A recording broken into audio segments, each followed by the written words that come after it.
우리 하나님의 말씀 함께 보시겠습니다. 디모데후서 4장 7절로 8절입니다.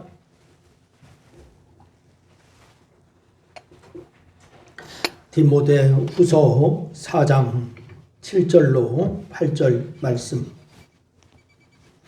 우리 다 같이 한 목소리로 같이 읽겠습니다. 7절로 8절 말씀입니다. 같이 읽습니다. 나는 선한 싸움을 싸우고 나의 달려갈 길을 마치고 믿음을 지켰으니 이제후로는 나를 위하여 의의 면류관이 예배되었으므로 주 곧 의로우신 재판장이 그날에 내게 주실 것이며 내게만 아니라 주의 나타나심을 사모하는 모든 자에게도니라. 아멘. 할렐루야. 여러분 모두에게 하나님의 놀라운 축복이 함께하기를 주의 이름으로 축원합니다. 19세기 말 미국의 영적 각성운동에 주도한 역할을 아주 주도적인 역할을 한 목사님이 있었습니다. 이 목사님의 이름은 아도니람 골드라고 하는 목사님입니다. 이분은 보스턴 지역에서 사역하면서 미국의 침례교의 부흥에 큰 몫을 감당한 목사님이십니다.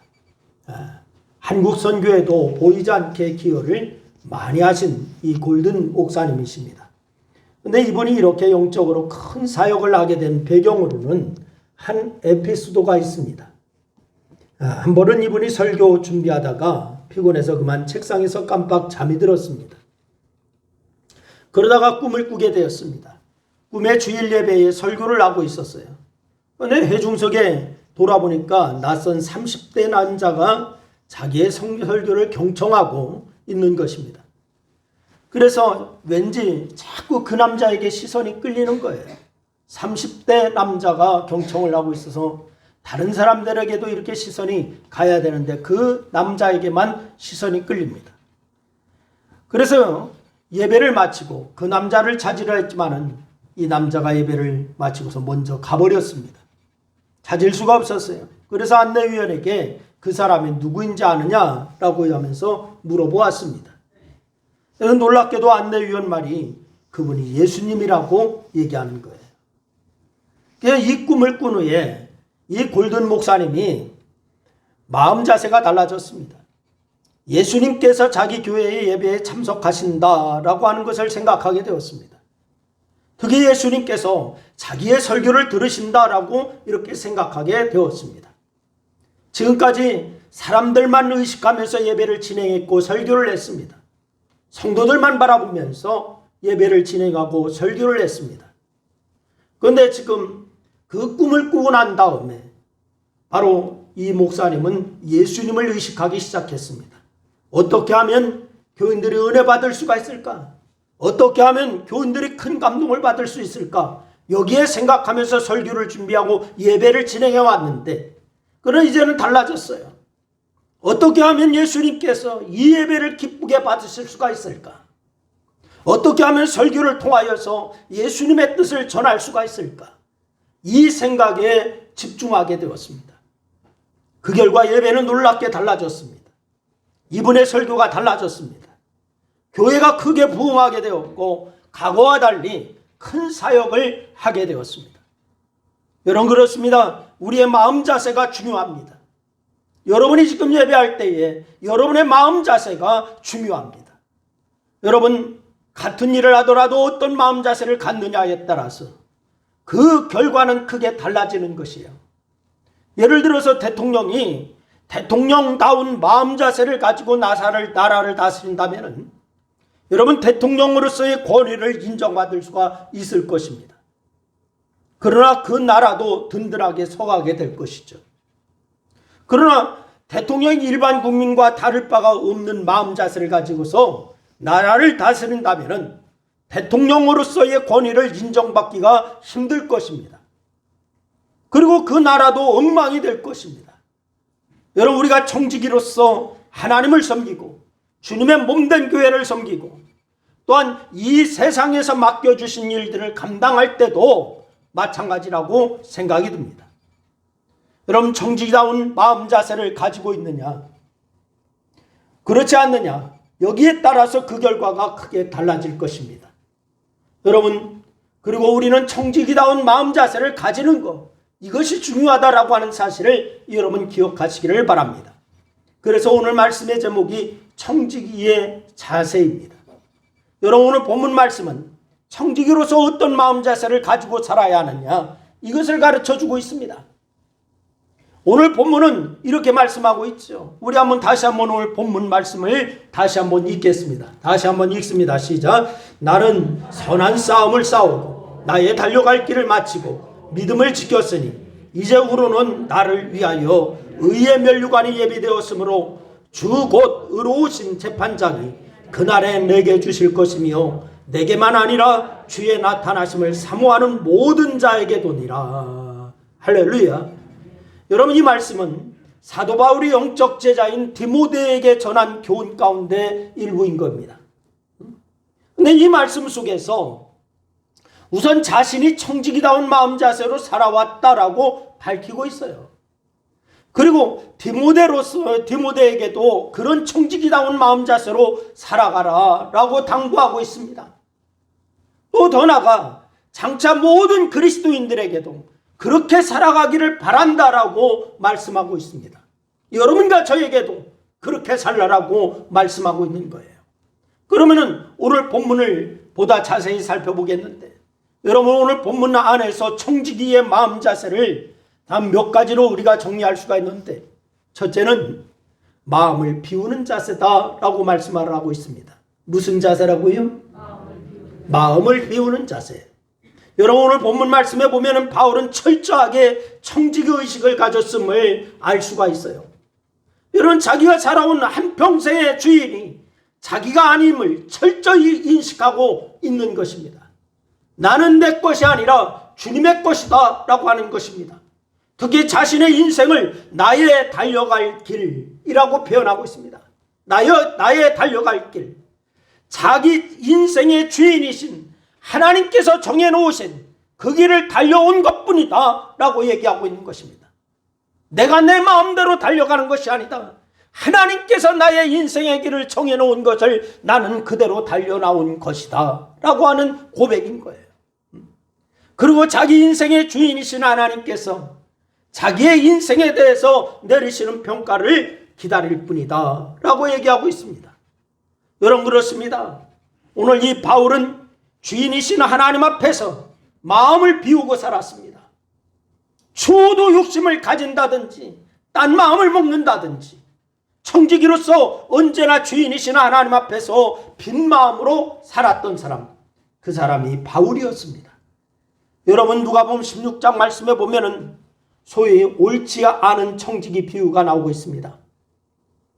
이 말씀 속에서 예수님께서 옳지 않은 청지기의 문제를 지적하십니다. 그런데 그 문제가 두 가지예요. 옳지 않은 청지기의 모습, 그 문제의 두 가지.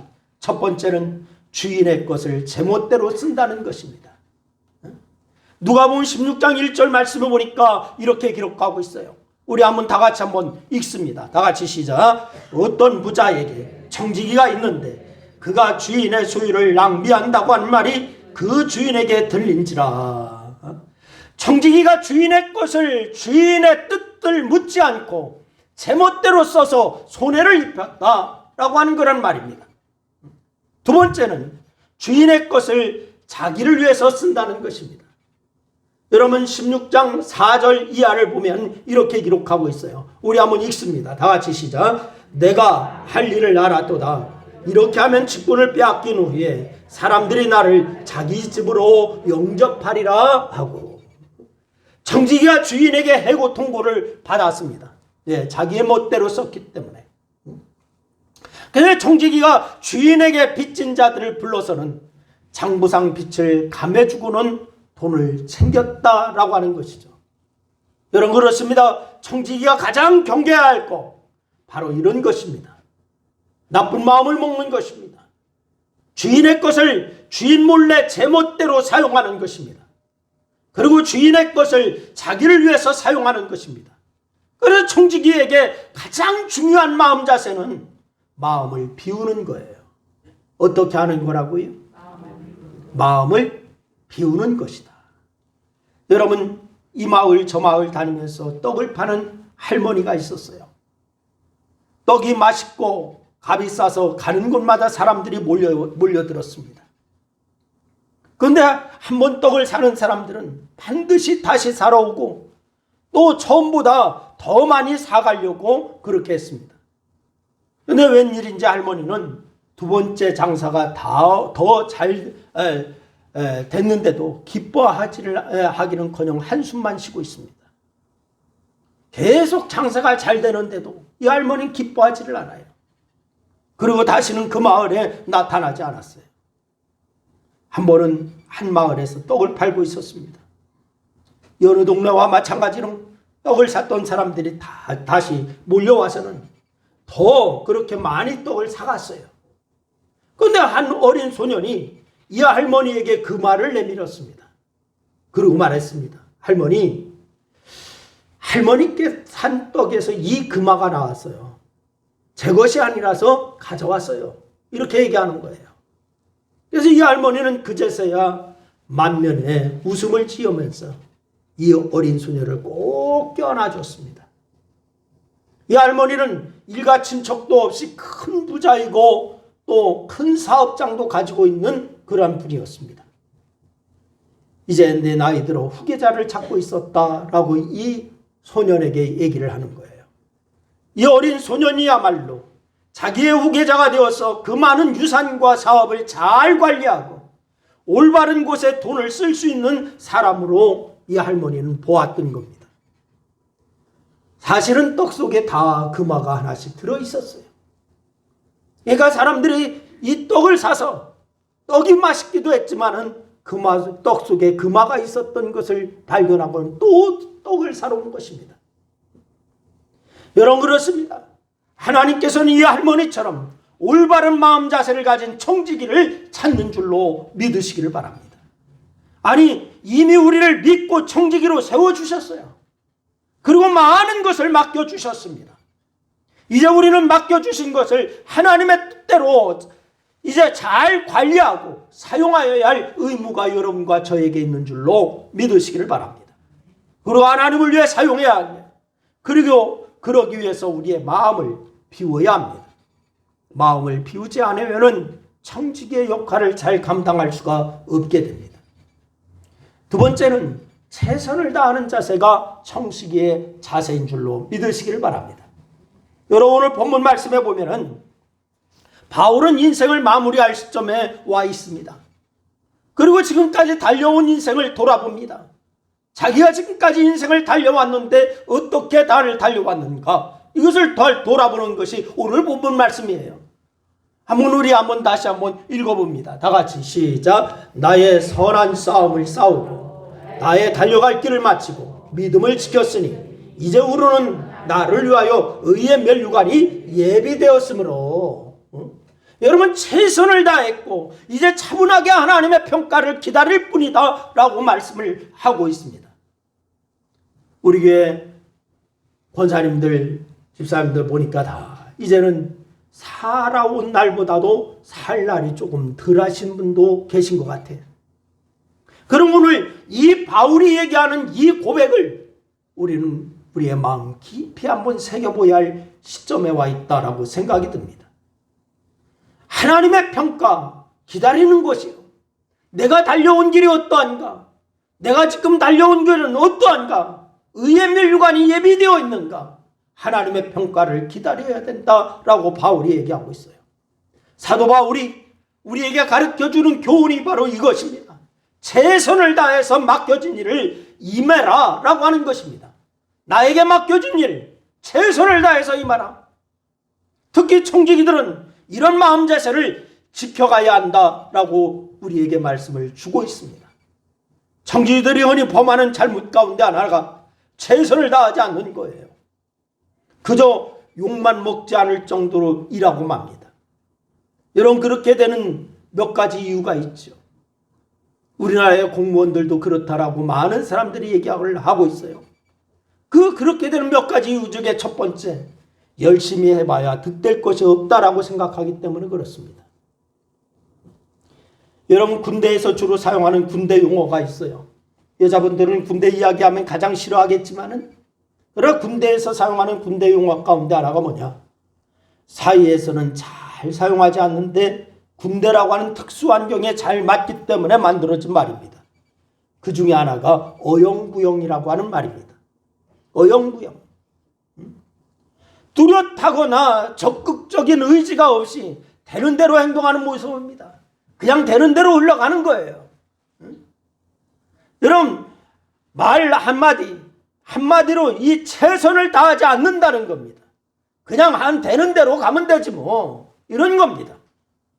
여러분, 실제로 군대에서 어영부영하는 병사들이 많습니다. 거꾸로 있어도 시간은 간다, 이런 식이죠. 그래서 나는 시간만 채우면 제대한다, 이런 거예요. 군대에서 어영부영하게 되는 이유가 그것입니다. 잘못하면 크게 혼납니다. 그 고문관이라고 찍힙니다. 근데 잘하면 계속 불러다니면서 혹사를 당합니다. 네가 이거 잘하니까 네가 해, 이러길. 그렇다고 크게 상을 주는 것도 없습니다. 그래서 대충 중간 정도만 하려고 합니다. 앞서 가려고도 않고 뒤에 가려고도 않고 중간 정도만 가려고 합니다. 이것이 바로 어영부영이라고 하는 단어가 나오게 되었어요. 두 번째, 자기가 할 수준이 일이 아니라고 생각하기 때문에 그렇습니다. 내가 할 일의 수준이 아니다. 사람들은 저마다 자기의 수준을 생각하고 있어요. 자기의 능력, 자기의 학력, 자기의 경력, 여러 가지 등을 생각합니다. 그리고 자기의 수준에 맞는 일이라고 이 일이 있다라고 생각합니다. 내가 그 정도, 나는 이 정도 일을 해야지 라고 생각을 합니다. 근데 자기 수준에 맞지 않는 일이 주어질 때 최선을 다하지 않아요. 특히 자기 수준에 훨씬 미치지 못하는 일이 주어질 때 최선을 다하지 않습니다. 자기에게는 작은 일이라고 생각하고 자존심 상해합니다. 나를 이 정도로 뿐이 안 봐? 이렇게 얘기하는 거예요. 이런 태도는 바람직하지 않아요. 일단 내게 어떤 일이 주어지면은 최선을 다해야 합니다. 그것이 내게 득이 되든 그렇지 않든 간에 최선을 다해야 하는 거예요. 작은 일이라고 해도 최선을 다해야 합니다. 여러분, 미국의 17대 대통령 앤드루 존스라고 하는 대통령이 계셨습니다. 그런데 이분에게는 한 가지 약점이 있었어요. 제대로 학교 교육을 받지 못했다라고 하는 그러한 약점이었습니다. 3살 때 아버지를 여의고 정규학교를 다니지를 못했습니다. 14살 때 양복점 점원으로 일을 했습니다. 그리고 18살 때에 구두 수성공의 딸과 결혼한 후에 부인에게서 글을 배웠습니다. 이 사람이 정규교육을 받지 못했기 때문에 글을 몰랐어요. 결혼하고 자기 부인에게서 글을 배웠어요. 책을 읽고 끊임없이 노력을 했고 후에 정치계에 들어서게 되었습니다. 한 번은 그가 시의회 의원으로서 워싱턴에서 연설을 할 때에 군중들 속에서 양복쟁이 출신 주제에라고 하는 그런 말이 터져 나왔습니다. 양복쟁이 출신 주제에 의회에서 의원이 연설을 하고 있을 때 비아냥거리는 소리가 들려왔습니다. 그래서 이분은 이런 빈정거림에도 미소를 지으면서 어떤 신사께서 제게 재단사였다라고 말씀하시는데요. 맞습니다. 저는 재단사였습니다. 그리고 그 일을 한 제 자신이 자랑스럽습니다. 재단사로서 저는 1등이었기 때문에 그렇습니다. 라고 얘기를 합니다. 만약 이분이 재단사로서 3등이었다면 대통령의 자리에까지 오를 수가 없었을 것입니다. 여러분, 그렇습니다. 무슨 일이든지 최선을 다해야 합니다. 그리고 그것으로 당당해야 합니다. 그러면 더 큰 일을 하게 되는 줄로 믿으시기를 바랍니다. 그리고 세 번째는 청지기의 자세 중에 완주하는 자세가 있어야 될 줄로 믿으시기를 바랍니다. 도중에 포기하면 안 됩니다. 오늘 본문 말씀해 보니까 나의 달려갈 길을 마치고 믿음을 지켰으니 라고 말씀을 했어요. 나의 달려갈 길을 마치고 믿음을 지켰다. 바울은 하나님께서 자기에게 맡겨주신 일을 마지막까지 완수했다라고 말하고 있습니다. 즉 자기가 달려갈 길을 완주했다는 거지요. 이 말씀 속에서 두 가지 동사를 우리가 주목해야 합니다. 하나는 마치다라고 하는 동사입니다. 또 다른 하나는 지키다라고 하는 동사입니다. 마치다와 지키다. 여러분, 마치다라고 하는 말은 양적인 개념이고요, 지키다라고 하는 말은 질적인 개념입니다. 여러분, 마치다라고 하는 말은 도중하차하지 않았고 끝까지 완주했다는 것이고, 그리고 지키다라고 하는 말은 그 사명을 초지일관 유지하고 완주했다라고 하는 말입니다.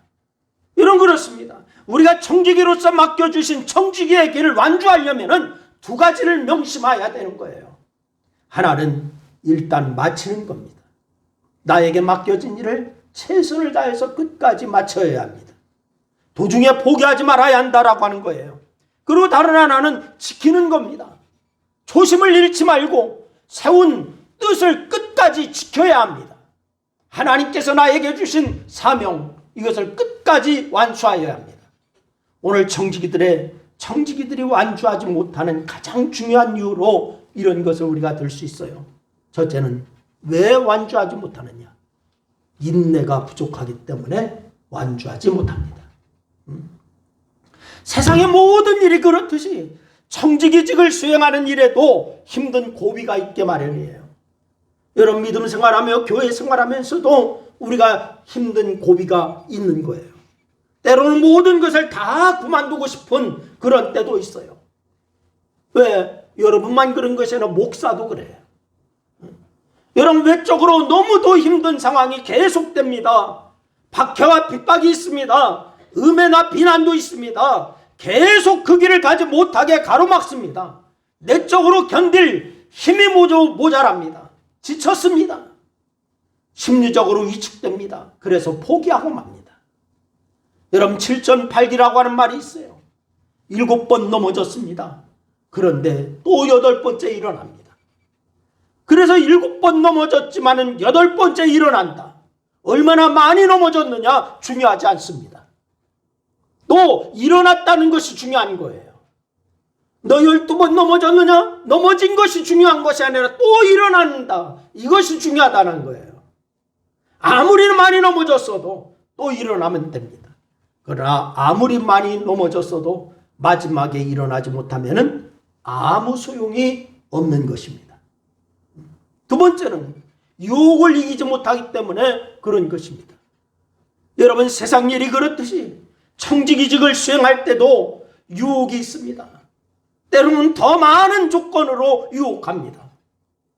같은 일이 있는데 더 좋은 조건을 제시하면서 다른 길로 가자라고 유혹을 합니다.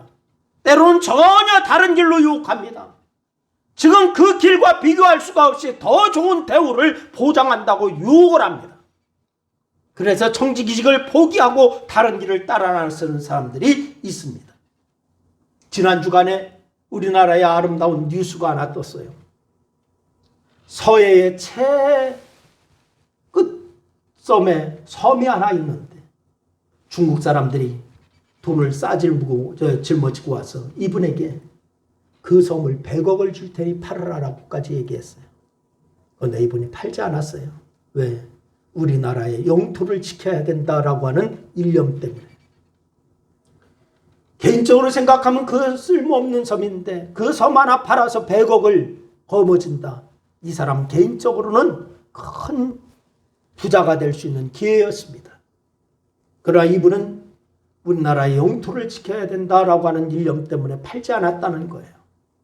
여러분, 유혹이 그렇게 많이 와서도 나는 대한민국 국민이다. 우리나라의 영토를 지켜야 된다. 이런 생각 때문에 팔지 않은 사람도 있어요. 여러분, 마부작침이라고 하는 말이 있습니다. 마부작침이 뭐냐? 도끼를 갈아서 바늘을 만든다라고 하는 그런 말입니다. 여러분, 그 뜻은 아무리 어려운 일이라도 꾸준히 노력하면 이룬다라고 하는 뜻입니다. 아무리 어려운 일이라도 꾸준히 노력하면 이룬다. 여러분, 어떤 일이 이루어져 갈 때 한눈 팔지 않는 거 중요합니다. 여러분, 한눈 팔면 마음이 흔들려요. 그리고 한눈 팔면 역량을 한 곳에 집중할 수가 없게 됩니다. 우리가 청직으로서 맡겨진 일을 완주하려면 끝까지 인내해야 합니다. 그리고 한눈 팔지 말고 유혹을 이겨내야 될 줄로 믿으시기를 바랍니다.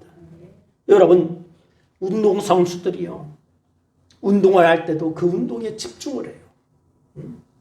여러분, 늘 그리스도 예수 안에서 집중하여 주님께 집중하는 성도가 다 될 수 있기를 주의 이름으로 축원합니다. 청지기는 완주해야 돼요. 마지막까지 달려갈 길을 다 달리고 믿음을 지켜야 합니다. 그리고 다음 사람에게 바통을 넘겨줘야 합니다. 우리 신광교회가 여러분이 지금까지 달려오고 있는데 이 바톤을 넘겨줄 것을 생각해야 합니다. 그리고 다음 사람에게 바톤을 넘겨주고 그 후에 주님의 품에 안겨야 되는 거예요. 하나님께서는 오늘도 많은 청지기들을 세우셔서 주의 일을 진행하고 계세요. 그리고 청지기들이 청지기다운 마음 자세를 갖추지 못해서 주의 일이 차질이 빚기가 일수다라고 하는 사실을 우리가 많이 경험하고 있어요. 오늘 우리도 하나님께서 청지기로 세워주셨습니다. 청지기들이 갖추어야 할 올바른 마음 자세를 갖추는 일, 이게 중요합니다. 늘 마음을 비우는 자세를 갖추어야 합니다. 무엇을 맡았든지 최선을 다하는 자세를 갖추어야 될 줄로 믿으시기를 바랍니다. 그리고 마지막까지 완주하겠다는 자세를 갖추어야 됩니다. 그럴 때 우리는 주님께 칭찬받는 청지기로서의 일을 감당할 수가 있게 될 것입니다. 그러면서 우리에게 예비된 영광의 면류관을 소유하는 여러분 모두가 다 될 수 있기를 주의 이름으로 축원합니다. 기도하겠습니다. 우리 말씀을 생각하면서 우리 한 2분 동안 심하여서 함께 기도하십니다. 같이 기도하십니다. 아버지 하나님, 은혜와 사랑을 고맙고 감사합니다. 오늘도 주께서 우리에게 말씀을 주셔서 감사하고 청지기로서의 삶을 어떻게 이루어야 할까, 우리를 아버지 하나님 다시 한번 우리가 아버지 생각하게 하시고 말씀을 통하여 우리에게 주시는 주의 음성을 듣게 하심을 감사합니다. 우리가 아버지 하나님의 청지기로서 불의한 청지기가 되지 않게 하시고 온전히 주님의 말씀을, 주님을 아버지 하나님이 주신 그런 사명을 잘 감당하는 복되고 아름다운 청지기의 모습들을 잘 갖추어서 이제 감당하는 자들이 되기에 부족함이 없도록 하나님 역사하여 주시옵소서. 오늘 이 시간 주께서 아버지 하나님 우리에게 말씀 주시는 주의 음성을 듣습니다. 아버지 하나님 이 말씀을 주의 음성으로 우리가 듣게 하셨사오니 우리가 아버지 하나님의 흘려보내는 자들이 되지 아니하게 하시고 지켜 행하는 자들이 될 수 있도록 하나님 인도하여 주시옵소서. 오늘도 주께서 함께 하심을 감사하며 우리 주님 예수님의 이름으로 기도드려옵나이다. 아멘.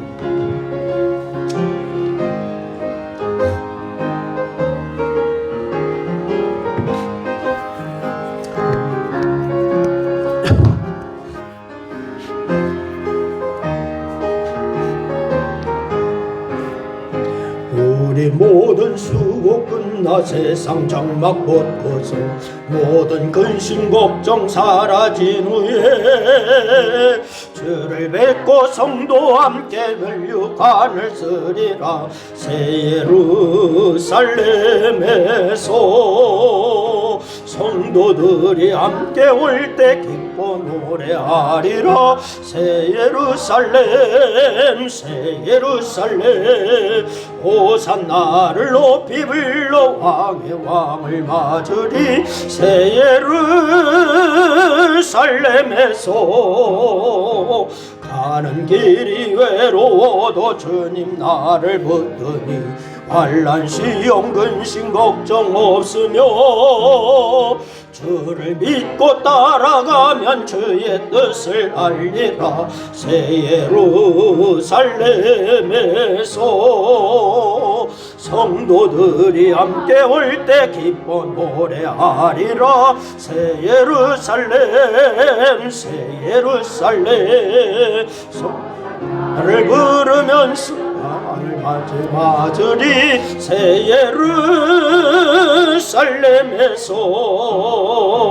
내가 세상 작별나고 모든 눈물 거두며 주의 영광 찬란하게 비칠 때 너를 구속하신 주를 기쁨으로 배우리. 새 예루살렘에서 성도들이 함께 올 때 기뻐 노래하리라. 새 예루살렘 새 예루살렘 호산나를 높이 불러 왕의 왕을 맞으리. 새 예루살렘에서 아름다운 그곳에서 구속받은 성도와 사랑하는 주님 만나 배울 때 주의 영광 노래하며 영원토록 살리라. 새 예루살렘에서 성도들이 함께 올 때 기뻐 노래하리라. 새 예루살렘 새 예루살렘 호산나를 높이 불러 왕을 맞으리. 새 예루살렘에서 3절입니다. 내가 세상 작별나고 모든 눈물 거둔 후 주의 영광 찬란하게 비칠 때 나를 구속하신 주를 기쁨으로 배우리. 새 예루살렘에서 성도들이 함께 올 때 기뻐 노래하리라. 새 예루살렘 새 예루살렘 호산나를 높이 불러 왕의 왕을 맞으리. 새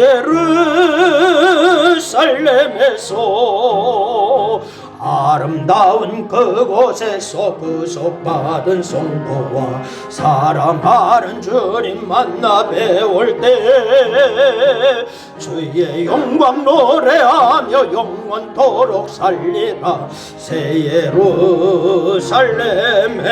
예루살렘에서 성도들이 함께 올 때 기뻐 노래하리라. 새 예루살렘 새 예루살렘 호산나를 높이 불러 왕의 왕을 맞으리. 새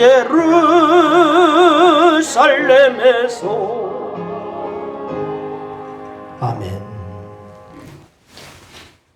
이제는 성삼위 하나님의 그 날의 구원의 기쁨을 가져다 주신 예수 그리스도의 은혜와 구하는 것을 주시겠다라고 약속하시고 날마다 은혜 안에 품어주시는 하나님 아버지의 사랑하심과 예배를 통하여 기쁨과 감격을 주시는 성령의 위로와 역사하심이 항상 유익한 것을 주시고 바른 길로 인도하시는 하나님의 소망하기를 이제 결심하고 또한 청지기의 사명을 잘 감당하며 살기로 다짐하며 결심하는 사랑하는 성도들 무리의회와 저들의 가정과 직장과 사업과 이 나라와 교회 위에 이제로부터 영원토록 함께하시기를 축원하옵나이다.